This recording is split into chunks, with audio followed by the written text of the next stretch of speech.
কি রে বাবা, তুই এখানে মাঠের সামনে? আরে র্যাপিডো করতে করতে চলে এসেছি।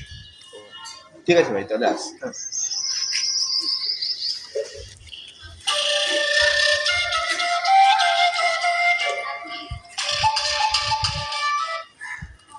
হ্যালো। হ্যাঁ বাবুর ভাই, তাড়াতাড়ি আসো, এয়ারপোর্ট অব্দি পৌঁছে দিই তোমাকে।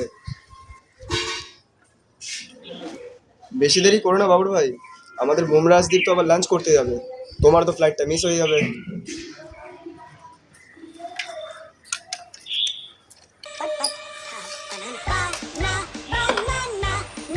ইন্ডিয়ার মাটিতে ইন্ডিয়ার সাথে পাঙ্গা। চলো আজকে তোমার বাড়ি পৌঁছে দিই, মিটারের টাকা তো বিসিসিআর থেকে বুঝে নেবো।